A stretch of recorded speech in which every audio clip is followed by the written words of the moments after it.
देखिए कुछ बच्चे ये बोल रहे थे कि मैम स्कॉलरशिप का तो फॉर्म हम भर रहे हैं लेकिन वहाँ एफिडेविट मांग रहे हैं, तो एफिडेविट कैसे बनेगा।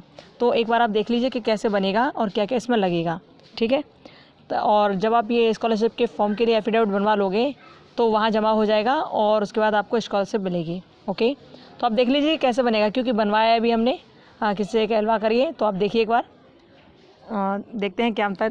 तो ये जो बनेगा ना, ये आपका बनेगा यहाँ दीवानी पर जाकर, जहाँ नोटरी वाली होता है ना, वहाँ बनेगा ये। तो इसमें सबसे पहले तो ये ध्यान रखना कि दो बनेंगे।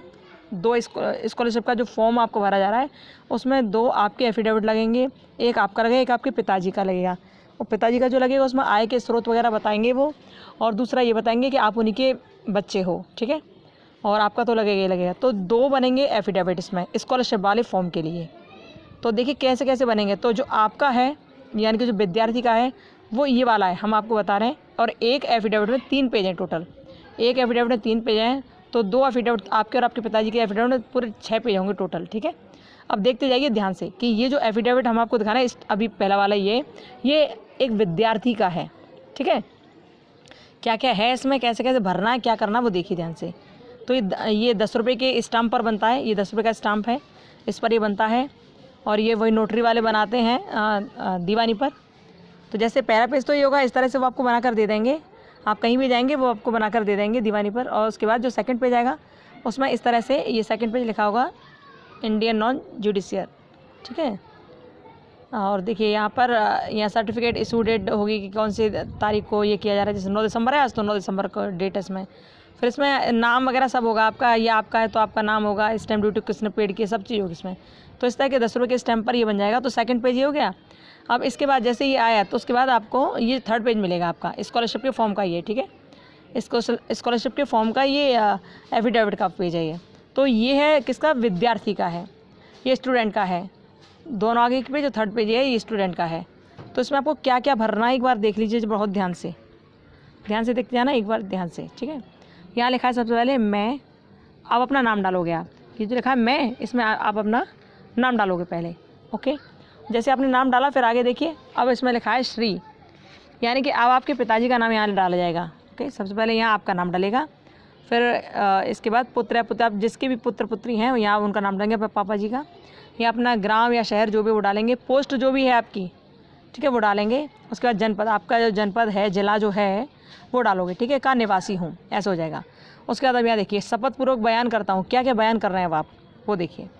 ये लिखा है यह कि मैं ग्राम, या फिर दोबारा अपने ग्राम का नाम डालेंगे या शहर का नाम जो भी है, मोहल्ला जो भी है वो डालेंगे, तहसील जो भी पड़ती है आपकी, जिला का निवासी हूँ, ठीक है, ये हो गया पूरा। सेकंड में देखिए यह कि मैं उत्तर प्रदेश राज्य में विनिर्दिष्ट, यानी कि आप कौन से जाति के हो वो डालोगे यहाँ, ठीक है। आप जो भी हैं, आप SC ST कैटेगरी में आते हैं या आप सामान्य, जो भी आप वो डाल देना, ठीक है। यदि आप सामान्य वर्ग के नहीं हो तो आपका जाति प्रमाण पत्र बना होगा, तो आपको इसमें जाति प्रमाण पत्र भी लगाना पड़ेगा।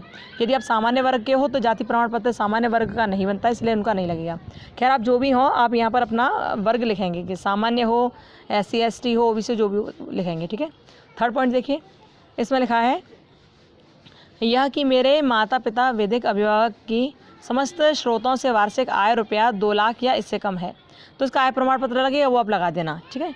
चौथा देखिए यह कि संप्रति में, अब यहाँ आप जो लिखोगे ना, यहाँ आप अपने कॉलेज का नाम लिखोगे, ठीक है। आपको बताना पड़ेगा कि आप किस कॉलेज के विद्यार्थी हैं, ओके।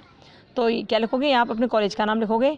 फिर शैक्षिक संस्थान के, अब आप जिसमें भी पढ़ रहे हो, आप BA BSc BCom B.Ed M.Ed जो भी आप कर रहे हो, आप यहाँ पर वो लिखोगे, ठीक है। BA B.Ed M.Ed जो भी कर रहे हो, BA BSc कुछ भी, यहाँ पर कॉलेज का नाम, यहाँ आप अपने स्ट्रीम का नाम जो भी कर रहे हो वो।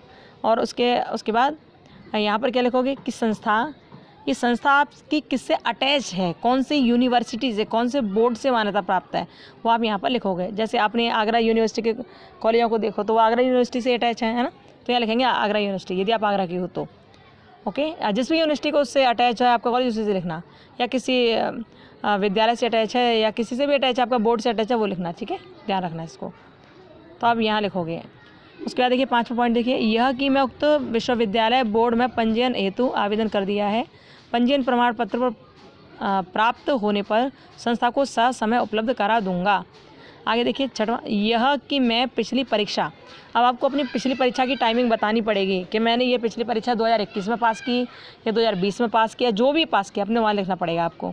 यदि आपके में गैप हो गया है कि आपने जैसे 2016 में कोई परीक्षा पास की है और अब आप 2022 में आपने एडमिशन लिया है, ठीक है, आपने ऐसा कुछ है तो गैप हो गया नहीं, ये गैप हो गया 6 सालों का, तो इसका आपको एक एफिडेविट अलग से बनवाना पड़ेगा, वो बनवा कर आपको लगवाना पड़ेगा इसमें, ठीक है। यदि आपका गैप नहीं है तो आप क्या करोगे, आप डायरेक्ट लिख दोगे यहाँ पर कि भैया 2021 में मैंने पास किया तो 2022 के लिए भर रहा हूँ, ठीक है। आगे देखिए, यह कि मुझे कोई दूसरी छात्रवृत्ति नहीं मिल रही, यदि कोई अन्य छात्रवृत्ति जो इस योजना से अधिक लाभप्रद है, मतलब कोई मिल नहीं रही तो फिर कोई दिक्कत नहीं। अब 8वां देखिए, यह कि मेरा बचत खाता संख्या, जो आपने अकाउंट नंबर डाला है ना, अपना इस फॉर्म में डाला है, स्कॉलरशिप के फॉर्म में, वो यहाँ लिखेंगे, बैंक का नाम लिखेंगे, ये बैंक किस जगह पर है शाखा लिखेंगे वो, ठीक है। उसके बाद इसका IFSC कोड वगैरह लिखकर यहाँ पर कंप्लीट कर देंगे इसे, ओके।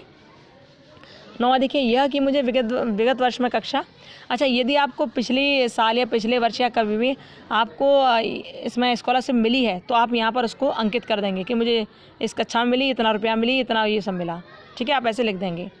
अब 10वां पॉइंट देखिए, यह कि मैं वर्तमान वर्ष 2022-23 में शुल्क के रूप में, तुमने जितने रुपये दिए ना शुल्क के रूप में, जैसे एमएड की फ़ीस लग रही है 4070 रुपये और अलग से 1162 रुपये, तो यहाँ अब जो आप एमएड की फ़ीस जो लिख दोगे 4070 रुपये लिखोगे, ठीक है, 1162 मत लिखना, 4070 लिखना, ओके।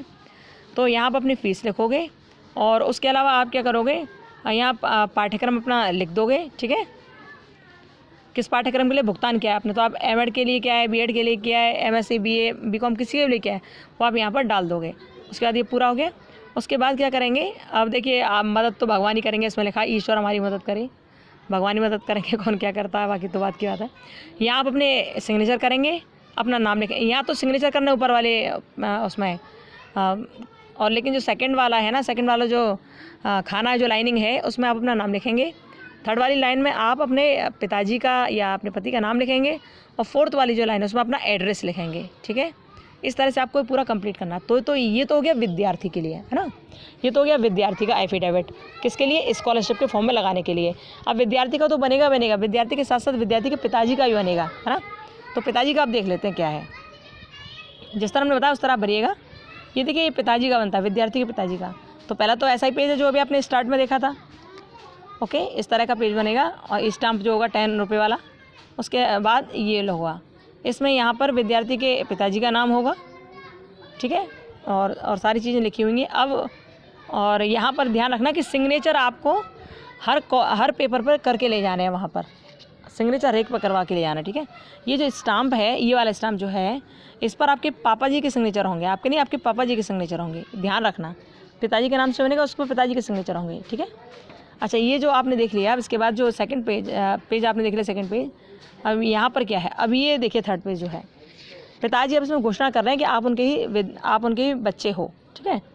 यहाँ पर आपके पिताजी अपना नाम लिखेंगे या आप ही लिख देना उनकी बदली, ठीक है। जिला आगरा लिखना, जिला आगरा जो भी आपका जिला वो लिखना, कल्याण अधिकारी। फिर यहाँ आपके पिताजी का नाम होगा और आपके पिताजी के पिताजी का नाम होगा, यानी कि आपके दादा का नाम होगा इस जगह, ठीक है। और जिस ग्राम में वो रहे हैं, जो उनका ग्राम वो होगा, जो जनपद है वो होगा। फिर अब यहाँ से स्टार्टिंग होती है कि यह कि मैं ग्राम, आप अपना पूरा एड्रेस यहाँ पर लिखेंगे आपके पापा जी, ठीक है। सेकंड देखिए, यह कि मैं उत्तर प्रदेश राज्य में निर्दिष्ट अब कौन से वर्ग के हैं, जैसे सामान्य वर्ग को सामान्य वर्ग लिखेंगे, ठीक है। थर्ड देखिए, यह कि मेरी समस्त स्रोतों से वार्षिक आय वही लिखना जो आपके इनकम सर्टिफिकेट में हो, पिताजी के इनकम सर्टिफिकेट में जो आय हो 2 लाख 3 लाख या कोई भी हो या 90,000 हो, कैसी भी हो, तो आप वो यहाँ लिखोगे। अपनी तरफ से कोई एक्स्ट्रा आपको जोड़ने की कोई आवश्यकता नहीं है। 96,000 का बना तो 96,000 ही जोड़ना है यहाँ पर लिखना, ठीक है। चौथा देखिए, यह कि मेरा पुत्र पुत्री, यहाँ अब अपने आपका नाम लिखेंगे, आपके पापा जो हैं वो आपका नाम लिखेंगे यहाँ पर, ठीक है। शैक्षिक संस्थान के, अब यहाँ जैसे आप एमएड कर रहे हो तो एमएड पाठ्यक्रम, ओके, यानी कि आपका यहाँ पे नाम होगा, यहाँ आपकी क्लास होगी और अध्ययन यहाँ संस्था का नाम होगा, ठीक है। संस्था जो भी आपकी संस्था है, बोर्ड कौन सा, वो यहाँ पर लिखा जाएगा, ठीक है। तो इस तरह आप कंप्लीट करोगे, आपके पिताजी कंप्लीट करेंगे, यहाँ आपके पापा के सिग्नेचर होंगे, पापा जी का नाम होगा यहाँ, और उन पापा जी का नाम होगा और उनका एड्रेस होगा, ठीक है। इस तरह आपका कंप्लीट हो जाएगा। तो स्कॉलरशिप के जो फॉर्म है आपने देख लिया, स्कॉलरशिप के फॉर्म के साथ आपको ये दोनों एफिडेविट बनवा के लगाने पड़ेंगे। ठीक है। कुछ बच्चे पूछ रहे थे कि मैम कैसे बनता है और हम लोग कैसे लगाएं, तो हमने सोचा कि यहाँ पर आपको बिल्कुल क्लियरली बता दें कि कैसे कैसे बनता है और उसमें क्या क्या लिखना होता है। ओके। अच्छा, इसके अलावा और भी एफिडेविट जो हम आपको दिखाएंगे, उसमें हम आपको ये बताएंगे यदि आपके हाई स्कूल में नाम यदि गलत हो जाता है या कुछ भी गलत हो जाता है तो आप उसके लिए एफिडेविट कैसे बनवाएंगे, ठीक है। या आपका स्कूल जिसमें आप हाई स्कूल कर रहे थे वो बंद हो गया है, तो उसके लिए आप कैसे फिर करेंगे, क्योंकि आपको तो अपने हाई स्कूल की मार्कशीट में नाम चेंज कराना है, लेकिन आपका हाई स्कूल बंद ही हो चुका है, तो आप कैसे उसमें नाम चेंज कराएंगे। तो उसके लिए हम आपको एफिडेविट अभी बनवा के दिखाएंगे, ठीक है। फिलहाल आप ये एफिडेविट देखिए और उन बच्चों तक पहुँचाइए जिनको इसकी आवश्यकता है। बिल्कुल अभी आज ही बने हैं ये, ठीक है। हमने सोचा आपको बता दूं जिससे आपको परेशानी ना हो और आप भी ऐसे बनवा सको, ठीक है। चलिए, और कोई बात हो तो कहना हो, कुछ सुनना हो तो कमेंट बॉक्स में कमेंट कर दीजिएगा। फिर मिलेंगे, bye, Radhe Radhe, Ram Ram, bye bye.